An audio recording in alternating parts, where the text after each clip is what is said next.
Hey, I'm Scott, and I am an American who has been living here in Thailand for the past 30 years.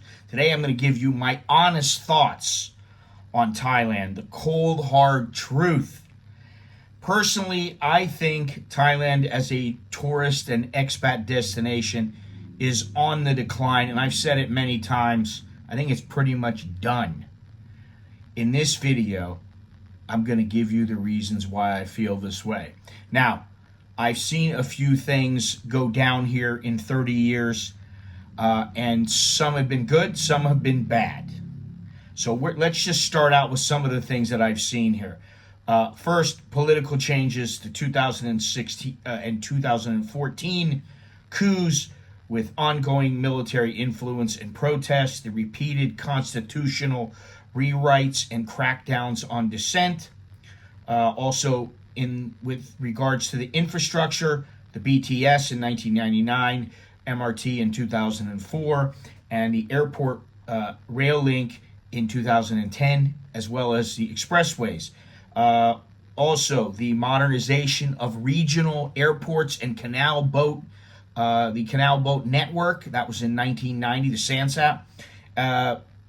And despite the color-coded recycle bins you may see sporadically throughout the cities and well-organized facilities in the Thailand capital here in Bangkok, plastic funnels into the Chao Phraya River from multiple adjoining canals and waterways. And once it reaches the Gulf, it is eaten by marine life or returns to the shore as debris and microplastics that embed themselves in the food chain. Also, the law and policy shifts, cannabis decriminalization in 2022, we're going to talk about that, smoking bans, plastic bag restrictions, and road safety campaigns. With regards to tourism, a record number of tourists, 39 million in 2019, and tourists, despite what I think, are still coming in droves. Mostly Chinese, Indians, Russians, and there are various other nationalities also, but those are the main three. The growth of malls, e-commerce, and Western influences in lifestyle, and let's not forget the environment. There is severe air pollution and the annual northern haze, burning season, as well as water pollution. People don't talk about that much, but there is a lot of water pollution here. There is flooding, and efforts are ongoing now to conserve beaches like Maya Bay. Also, in 2004, we had the tsunami in southern Thailand. And of course, COVID-19 pandemic's impact on tourism and daily life. We've just started recovering from that. There's also been a rise of fitness, wellness, and expat-friendly policies, as well as the digital transformations with the smartphone. This is since I came here in 95, but also mainly in the last 10 years, a lot of changes have been made. But let's just say that in the last 20 years, 25 years, the digital transformation with smartphones, the QR code in the past few years, and all sorts of apps, including various banking apps, and also Line, and of course, Shopee and online shopping. Now, even with all these changes, I, along with many others, including many Thais that I have spoken with, believe that the quality and value of Thailand has been on the decline. The cost of living has been increasing to the point where Thailand is no longer a budget destination. It's not the budget destination it once was. So I ask you, is Thailand still worth it? For decades, Thailand was a dream destination for tourists and also for expats alike. It offered affordability, stunning landscapes, a rich culture. But over the past decade, things have started to change. Costs are rising. Pollution, as I said, is becoming a much bigger issue. And for some, the value of living or traveling here isn't what it used to be. It's just not worth it to visit the country if you live in the United States or Europe. I've lived here for decades, and I am entrenched here with a wife and 2 sons. If I go to escape anywhere, it's probably going to be to an island or a coastal area. That means higher costs. If it's international, it'll probably be part-time. But let's explore what's happening now, what's been happening, the changes that have been made, and let's talk about whether Thailand can regain its status as the ultimate paradise destination. So first, let's talk about cost versus value. Thailand used to be synonymous with affordability. You could live comfortably on $1,000 a month or less, and a vacation here felt like an incredible bargain. But now, not so much. Rent in major cities like Bangkok and Chiang Mai has increased, and while street food is still cheap, prices at restaurants have climbed significantly. Transportation costs, especially taxis and ride-hailing apps, are also gradually going up in price, which is no surprise really, but the value hasn't risen alongside the prices. For example, services often remain the same quality. Infrastructure improvements are focused on tourists rather than locals or expats, and some tourist attractions feel overcrowded or over-commercialized. I can attest to that. I've been to a lot of places and I just go, man, there is too many people here. In short, you're paying for more but not necessarily getting more. Now let's break this down with a few numbers. I've compared the prices of a couple of basic staples in Thailand with those in the United States. And I've heard various people talk about, oh, Thailand's so expensive and everything like that. And while the price is going up, I believe that the food is generally cheaper here than it is in, say, the United States. So let me tell you what I found here. Chicken, 60 to 80 baht for a kilogram. That's $1.75 to $2.30 here in Thailand. In the United States, it's $5 to $6.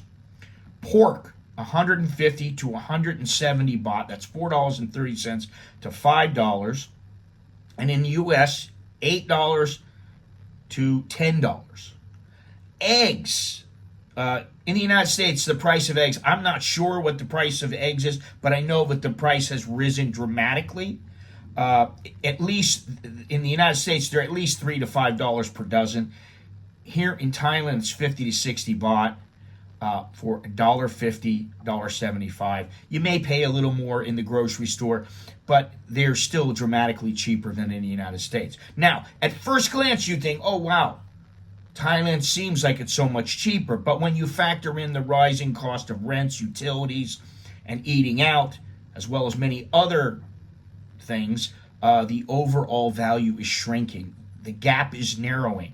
For example, street food prices have doubled in some places, and the gap in cost, as I said, between Thailand and the United States for some items is narrowing fast. While the daily costs are increasing, wages for locals have not increased at the same rate. This is not just a tourist and expat issue. This is a national problem that needs solving, and personally, I doubt it will ever be solved. But also, let's talk about the pollution. As I said, Thailand's environmental issues are becoming impossible to ignore. Air quality is a huge concern and cannot be overlooked. In the north, cities like Chiang Mai face choking haze every year due to agricultural burning, making it one of the most polluted places in the world during those months. Even in Bangkok, air pollution levels can regularly exceed safe limits, leading to serious health problems. Right now, the air is not very good. I mean, it's running 150 to 220.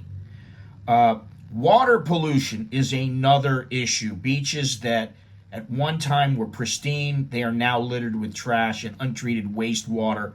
That wastewater is damaging coral reefs and marine life.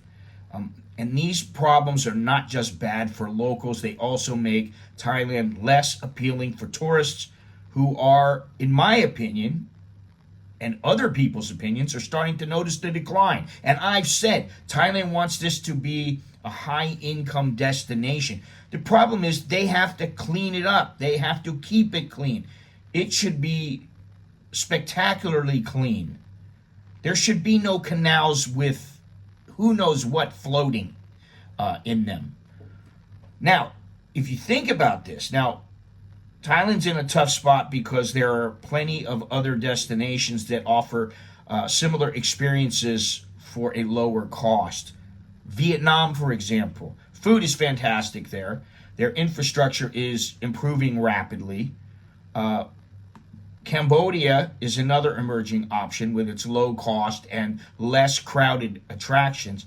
And outside of Southeast Asia, places like Mexico, Ecuador, Portugal, they're drawing Western travelers and expats because they are affordable, they have beautiful scenery, and for Americans or Europeans, they're much closer. The long flight to Thailand was worth it when Thailand was unbeatable in terms of value, but now people are reconsidering. Speaking of long flights, let's face it, the journey to Thailand isn't easy for most people. If you're coming from North America or Europe, generally, you're looking at somewhere between 10 hours and 20 hours, even a little bit more sometimes, of travel time. That kind of effort makes sense if the destination offers unbeatable value, but as costs rise and the quality declines, it's harder to justify. Why spend so much time and money getting here when you can visit a closer destination that offers similar experiences for less? Now, something else, political instability. Another factor is Thailand's political landscape. Over the past 3 decades, the country has experienced numerous coups, constitutional changes, and also various protests. For expats, political instability can create uncertainty about visa rules, property ownership, and long-term residency. For tourists, it can mean disruptions like protests or curfews that may impact your travel plans. One of the biggest legal changes that we've seen recently has been the decriminalization of cannabis in 2022. Now, on the surface, and I'm all for this, I'm not an anti-cannabis, this seems like a progressive move, making Thailand the first country in Asia to take such a step. However, the rollout has been somewhat chaotic, and the regulations are unclear, and concerns about how the law will affect public health, safety. There are concerns about how the law can affect public health, safety, and tourism. While the cannabis shops have popped up everywhere, they're everywhere, from Bangkok to small tourist towns, many locals are divided about the impact. And for expats and travelers, it's just another example of how Thailand is trying to modernize, but they often struggle with proper implementation. The uncertainty surrounding other laws, such as visa requirements, has also caused stress for the expat community. And, I'm not one to say that and take that lightly.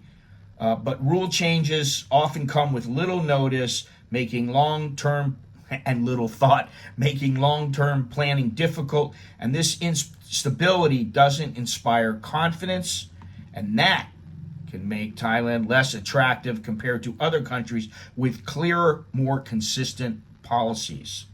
Now, Thailand has been an incredible destination for so many tourists over the years, but the rising cost, the political instability, and environmental challenges are making it harder and harder to justify for expats and tourists. With changing laws like cannabis legalization and ongoing uncertainty in policies, it feels like the country is in a transition. The question is, can Thailand address these issues and reclaim its status as a top destination? That's the question. Now, let me know your thoughts in the comments. Don't forget to like, subscribe, and share this video. I'm Scott. I am an American in Bangkok. So until next time, chok di leo jerk and mai. That's good luck and see you later. Take care.